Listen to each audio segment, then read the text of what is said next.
Hello and welcome to the latest from Hearts Standard. My name is Joel Sked and I'm delighted to be joined on this occasion by Scott McIntosh. How's it going, Scott? Yeah, very well. Thanks, Joel. Good. And we are here. Well, I was delighted to be joined. Delighted to be joined by you, but I'm not delighted that we're having to record this because we are having to look back at Heart of Midlothian's 2-0 defeat to Falkirk in the League Cup. And Callum Lobin asks, will we ever win the League Cup again? To answer your question, Callum, no, we will not. That's how it certainly feels like after Saturday.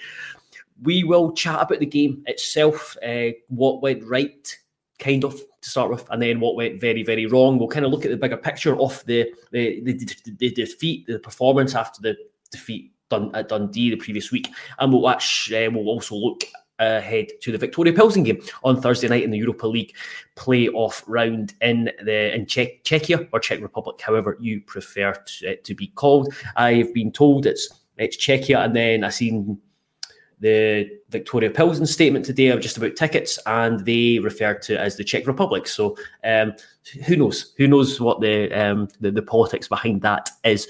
Before we jump in, and I'm just prolonging this us having to talk about Falkirk for as long as possible, but I just wanted to make people that are listening aware of a subscription offer that we're running. It runs until midnight tonight. £12 for 12 months. You get access to all our content, from tactical analysis to exclusive interviews, in-depth features, increased coverage of the B team, opinion news, etc. So if you are not subscribed, we'd love you to be a subscriber. If you were once a subscriber, we'd love to have you back. And if you're already a subscriber, we'd love you to share the message to other Hearts fans. Oh, Scott has vanished. Oh, he's back. Oh, there you go. We will now jump into the Falkirk game. Yay. So, Scott, what did you make of the starting 11? So there's 8 changes, and when I seen the team, I turned to a mate and on Saturday, I went, quite like the look of that. And every time I do that, it ends in disaster, and it ended in a disaster. But what did you make of the decision to make so many changes and the team that Naismith put out in terms of personnel and the way they're set up? Yeah, I think very similar to yourself. I think when you see the 11 on paper, I think it's fine. You know, there's a spine to that team that played very well for us, albeit a couple of years ago now when we first came back up through the league. So although the likes of Gordon, Boyce, Falkirk, Kingsley, they've not had a lot of minutes recently, I think when you look at the type of game that we're in, they bring a lot of experience to that. And I do like Liam Boyce as a number 10. I do think that the way he plays the game, it does normally lead to centre halves having to make a decision about whether they come out their comfort zone or not. With the likes of somebody like Vargas playing up top, that can create space for him. So I think on paper it was fine. I think what you see is after the sort of opening 20, 25 minutes, you can see that although on paper it looks fine, when you consider how high we wanted to push our fullbacks and be so aggressive, you then started to see where the issues came from. And I think primarily playing Halkett and Kingsley as your two centre halves was maybe not the right way to go when you've seen how we wanted to sort of play the game in terms of intent from an attacking point of view. But yeah, not got an issue with making so many changes, considering that rotation, well, I thought was going to play a big part in the season. Obviously, Naismith's post-match comments suggest that might not be the case now. But yeah, I've not got an issue with that per se. And again, similar to Dundee, I've not got an issue with the formation. It's probably just a bit more down to personnel rather than the system itself that maybe went against us after the opening 20. Yeah, I think that's how I felt, and it's easy with, again, it's really easy with hindsight going back to the Dundee game and the 3-5-2 is like, I can see why he set up with that. And then I thought it probably took too long to address it. I thought he shouldn't have waited to half time. And then against Falkirk at the weekend, again, I just looked like that's a team, that's a good team. That's what quality in there to beat Falkirk and progress. Of course it does. And as Graham says, we should have been about 4 up in the first 20 minutes on Saturday, which is true. We had a lot of chances, but even though we had a lot of chances, there were still a couple of moments within those opening stages where I thought we didn't have control. And what I mean by that is like we were getting the ball forward well, but when we lost the ball, I just didn't think we had the structure there to allow us to defend solidly against Falkirk. Like you said, it's with Halkett and Kingsley, let's face it, they're the two of the slower members of the squad. That's not a criticism. That's just the type of players they are. And you see how high that James Penrice was pushed up. Gerald Taylor was quite central, but very high, which I found strange just because with Taylor, you'd probably want him running with the ball, running into the game. But then when those two players are so high and you lose it, all it took was one ball into the vicinity of Ross McIver, and he just seemed to really disrupt the centre-back pairing, and there was just a lot of space for the two centre-backs to cover and behind down the sides, not really their game within a back four. So even though we started well, and yes, we should have been ahead, the chances we missed were really poor finishing. There were still concerns within that, and then it just seemed to kind of deteriorate from there. Yeah, and the funny thing is that Saturday was a year to the day since that game, that sort of famous European night against Rosenborg at Tynecastle. And I think if you actually go back and watch that game, you can see a similar sort of trend within how we attacked and defended in that match. And it was very much played like a cup tie, where a lot of it was back and forth. I mean, that game against Rosenborg that night, there's huge gaps in our midfield. I remember saying that to people when they talked about the performance of Aidan Denham that night. I was like, I don't know what game you're watching, but like that could easily have finished 4 each or sort of 5-4 to Rosenborg. And I think Saturday was the same. I think what you're seeing is already evidence of what I was alluding to at the start of the season when I made my predictions about finishing third but not having the same points total. I do think Stephen Naismith wants to try and get back to a brand of football that he wanted to implement on the team when he was initially given the job. Now, we all know that he'd done very well at sort of being quite flexible last season. When it got to around October time, he realised he didn't have the personnel to make it work, and we decided to focus more on sort of out of possession discipline and shape and being a bit more rigid. And we also had Lauren Shanklin outscoring just about every XG metric that's out there. So I think there was always going to be a chance that he was going to attempt to go for that again. We've heard these post-match comments after the Fleetwood game where he's maybe attempted it in a friendly fixture, and I think you can see he's tried to do it again on Saturday. I don't have a huge issue with that per se. I think Saturday's a really big disappointment, but I think we probably don't really know just how big a disappointment or missed opportunity it is until further on in the season when we see how we're competing in other competitions. When you see that we would have got Celtic away, maybe takes a little bit of the edge off the disappointment. But look, we all know that it's a record in a competition that, you know, we shouldn't really be having as a team that sort of proclaims to be the third biggest in the country. But I think when you go away from that initial disappointment, you can see what he was trying to do. He probably has learned a lot about his squad again, similar to maybe what he did do against Dundee. I think against Dundee it was more of a collaborative effort between the manager and the players. I would like to shift the accountability more towards the players on Saturday. I think although there was system flaws with how aggressive the fullbacks were, there was still enough quality where we could have been 3 or 4-0 up. And unfortunately, we really lacked composure in the first half, and I felt we lacked character in the second half. I felt that, you know, certain players' body language again, you know, similar to the Dundee game, the body language of certain individuals concerns me more at the moment than what the managers do. There's a few strands to that I completely agree with.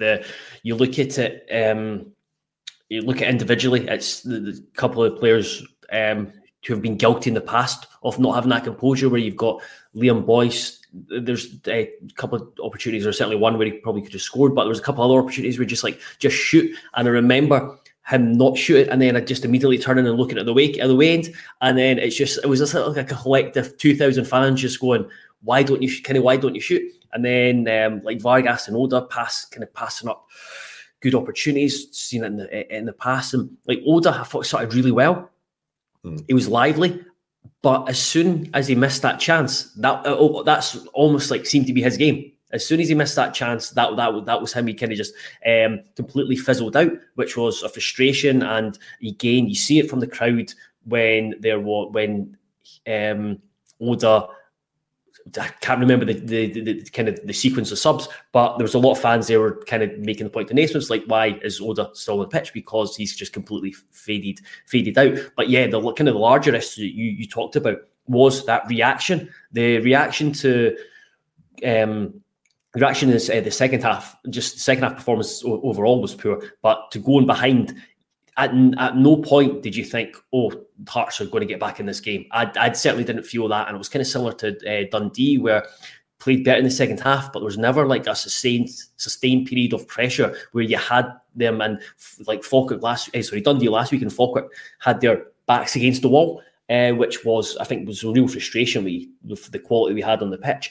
And when you talk about the body language, afterwards, we spoke to Craig Gordon and Stephen Kingsley. Very, very, very despondent, kind of visibly the way they're speaking. But what was interesting with Craig Gordon's comments that 2 or 3 times he brought up the fight, sticking together. We're a squad, and you're having to kind of you have to stick together. That's more important than any tactics or game plan, is as a squad sticking together, fighting together.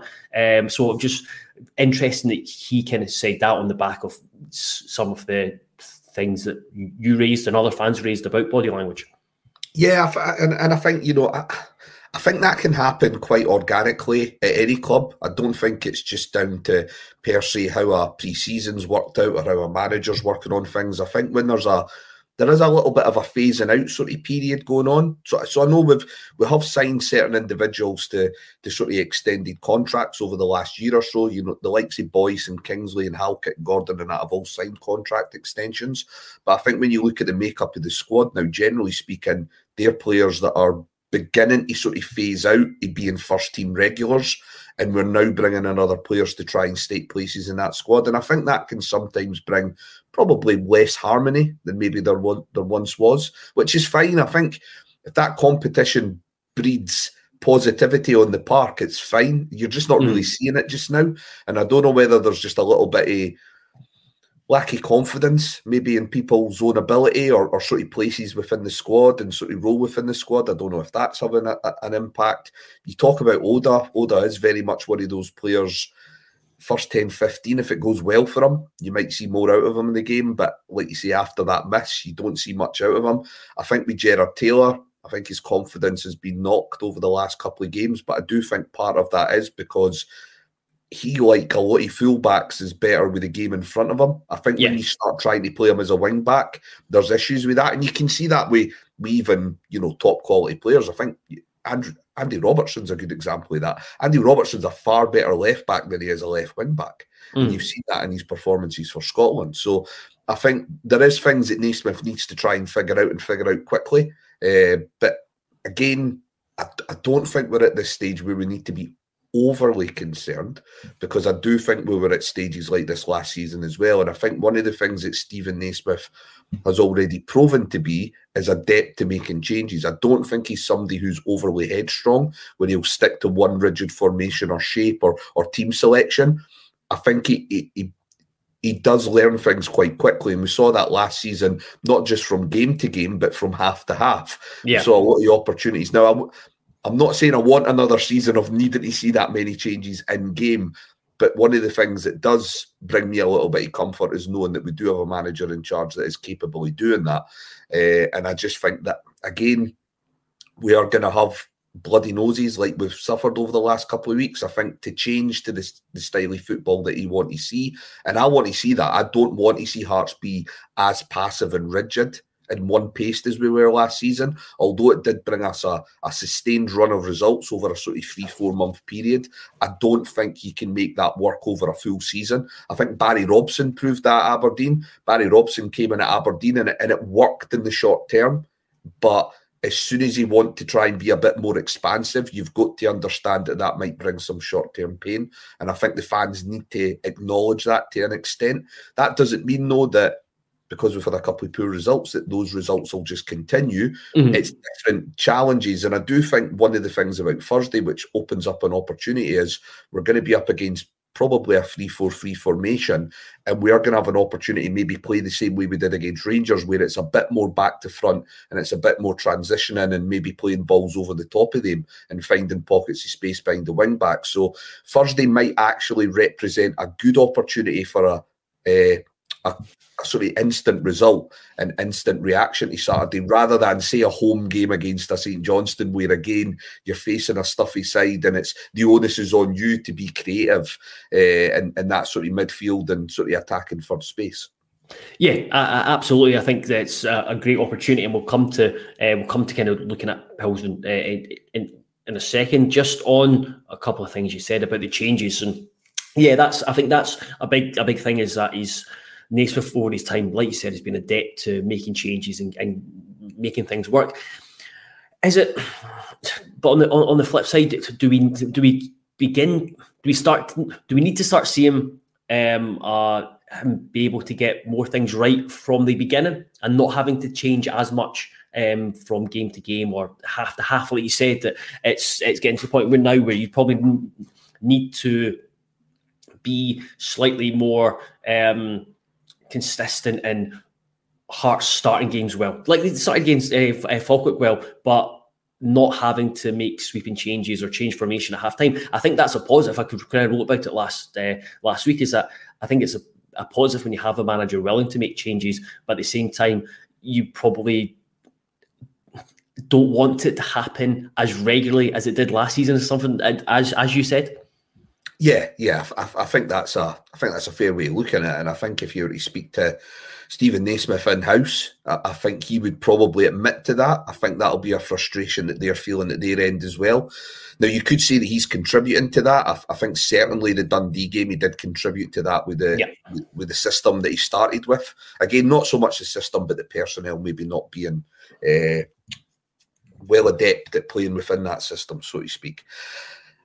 It is just August, and I think this is probably a conversation where we'll have a better understanding of where we are maybe in a couple of months' time, and whether it has just been a bit of a blip and a bit of teething problems, settling new players in. You can see that we're struggling to fit certain players into their strongest positions. I think Blair Spittle's a good example of that, because we're missing Neuenhoff and Benny.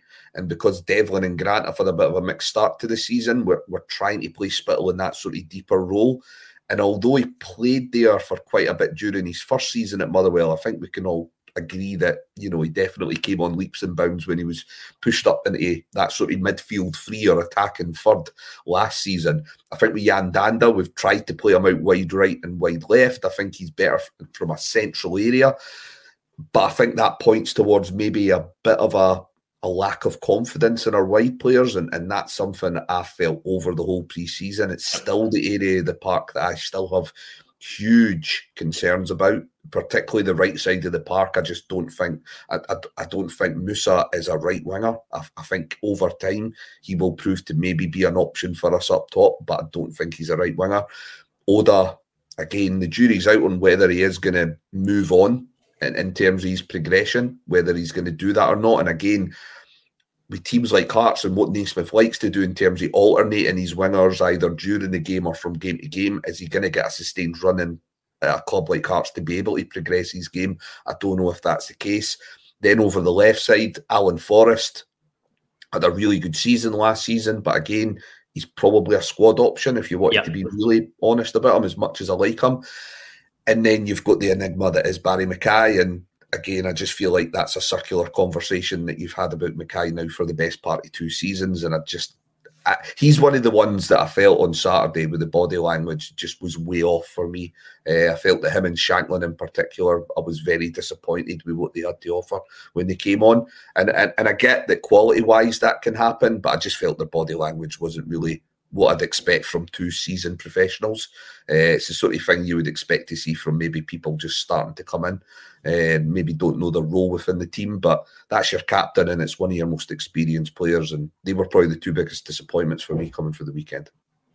Yeah, in terms of wide players, I think it is, and I think it's an area where we've not upgraded. And you talked about it, we've talked about it during the pre-season, where you still felt that because I think you talked about Spittle was playing out right or Bad Dander playing out right just because we don't have any other or what you thought was better options in wide positions. And looking at the comments, that's a lot of people have been noting that. It's like something I noticed a lot. We have wide players that don't beat a man, they go back.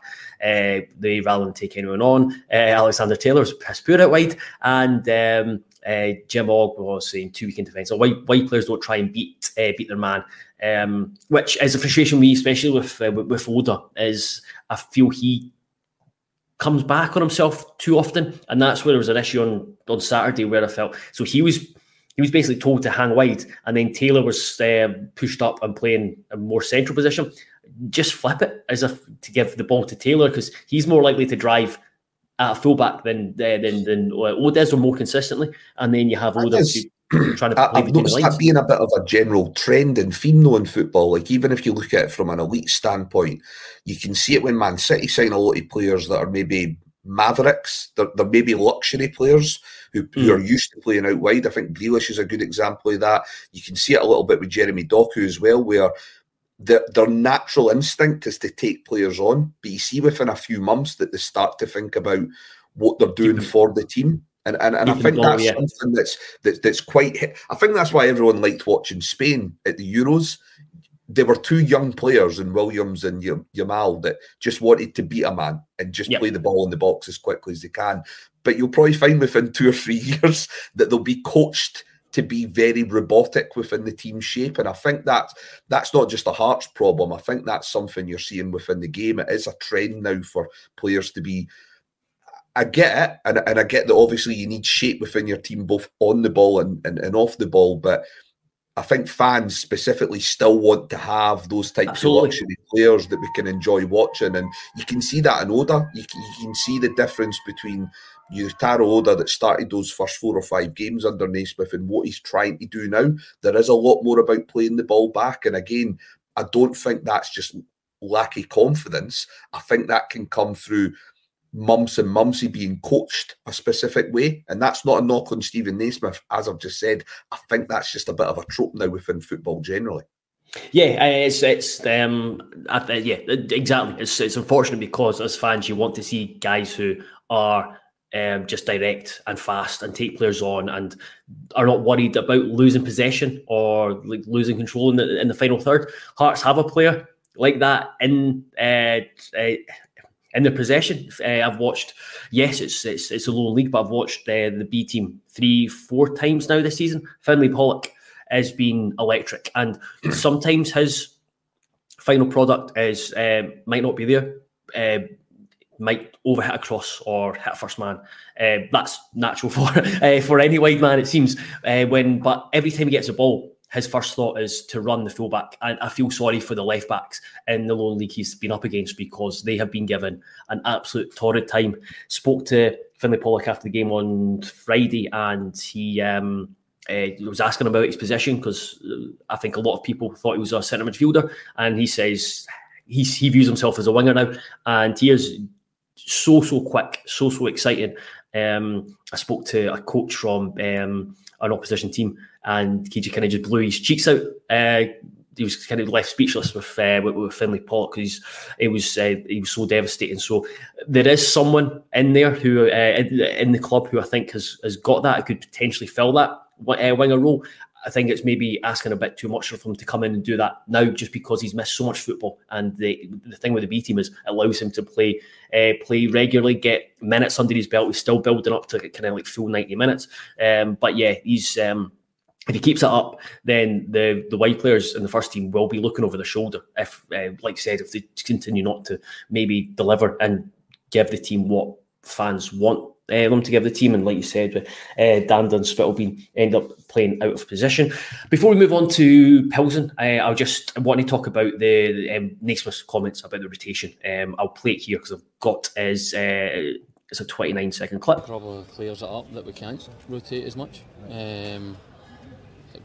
We've given everybody a chance in the squad to make a mark on the team and say, right, I'm playing every week. Yeah.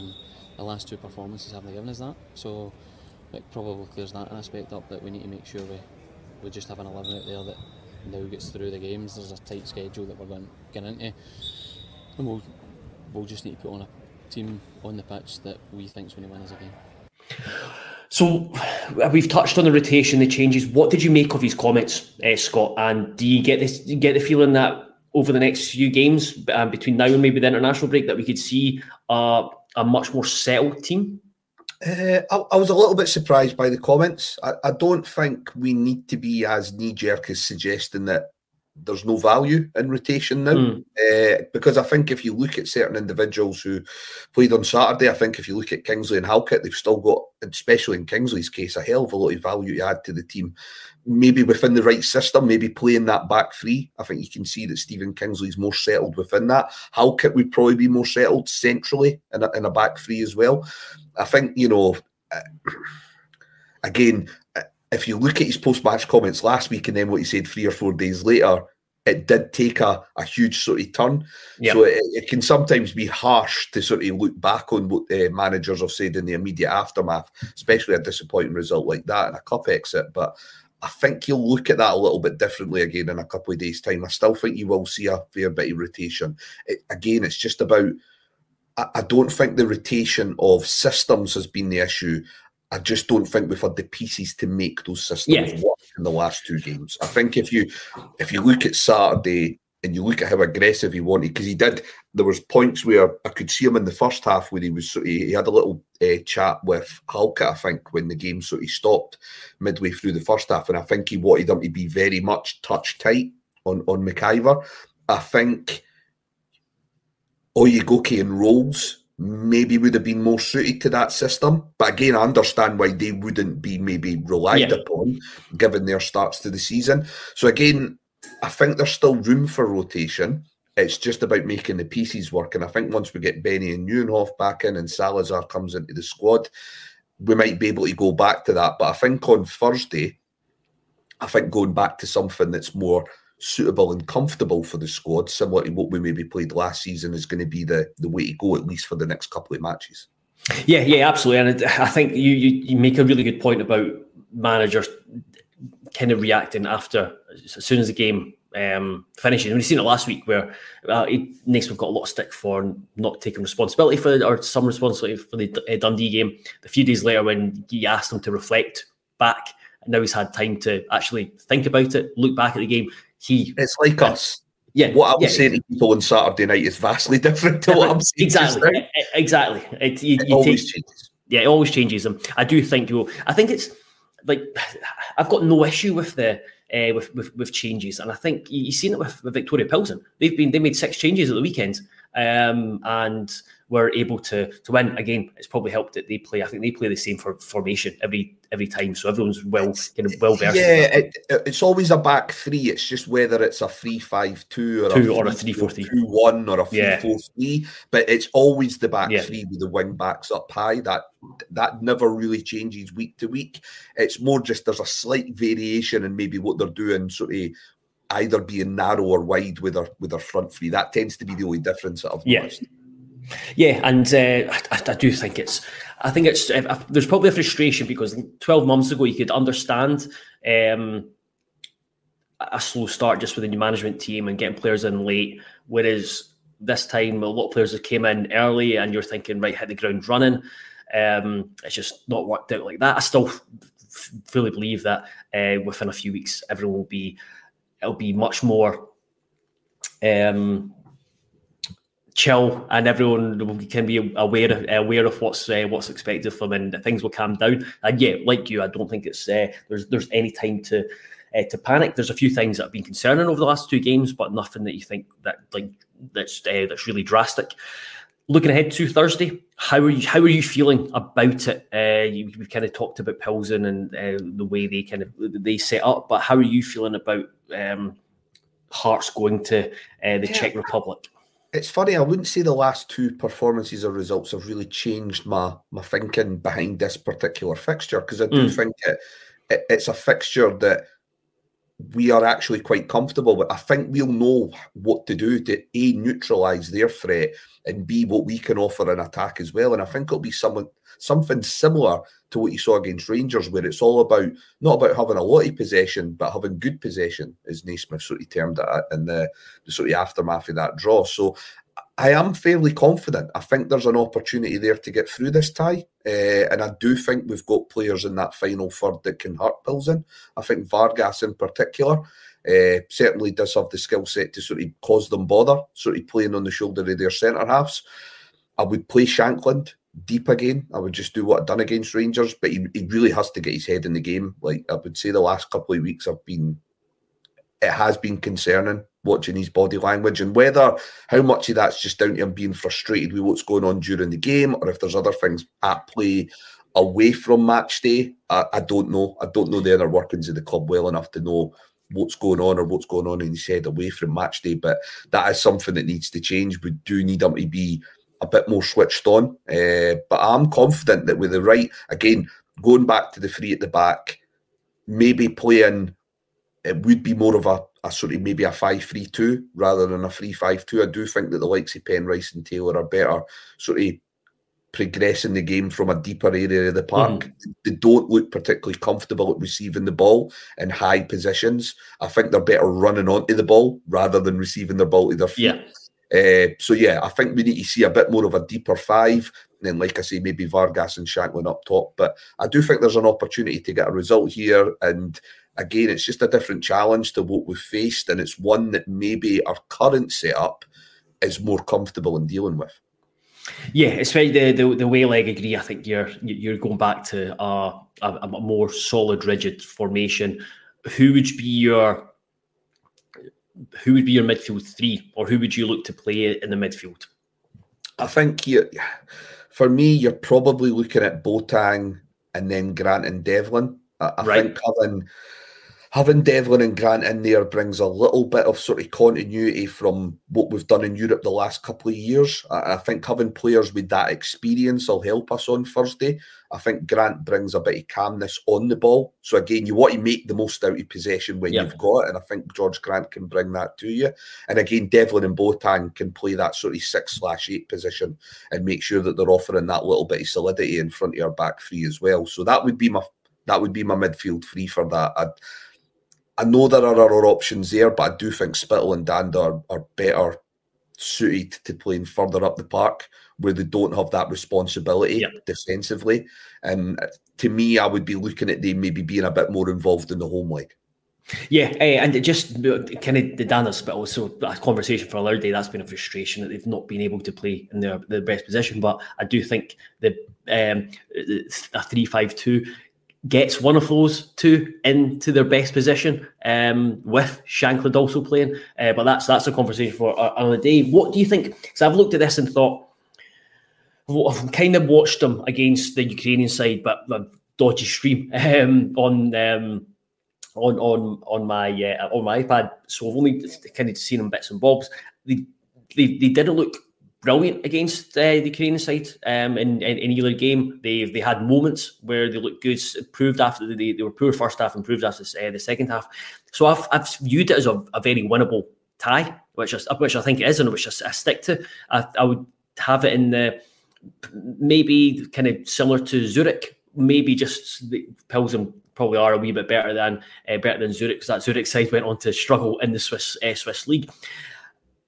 And then I looked at Viktoria Plzen's record in Europe at home, and it is very, very, very good. I think since 2017, they've been beat 5 times, and 4 of those times were against Real Madrid, Bayern Munich, Inter Milan, and Barcelona. So not many teams go to the Deucen Arena and win. So I do think that what Craig Gordon said after the game on Saturday, that if Hearts are, as long as they're in the tie, to bring it back to Tynecastle, I think that's what you're hoping for. Yeah, I would agree, and I think, for me, a positive result would be a draw on Thursday. I think that would be a great result to take back to Tynecastle, and then again, similar to Rosenborg, you just make it a cup tie experience, a one-off game. It might be a bit more back and forth, but I think we've got enough there to hurt them on Thursday as well.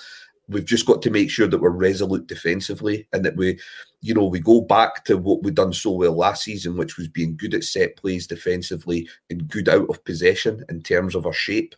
And I think that's something that we've been missing. I think specifically in midfield, I think we've really struggled with that. Again, a lot of that's been down to the personnel we've tried to use. The likes of Grant and Spittle, it's not really in sort of wheelhouse to think instinctively about what to do off the ball. Yeah. And I think you've seen that at points where teams have transitioned quite quickly against us in the last 2 matches. But I think on Thursday, we've got the opportunity to actually focus more on just counter-attacking them. And again, just play a bit of percentage football and knock balls behind their wing-backs. And you've got that pest in Vargas that can, maybe push us on further up the park.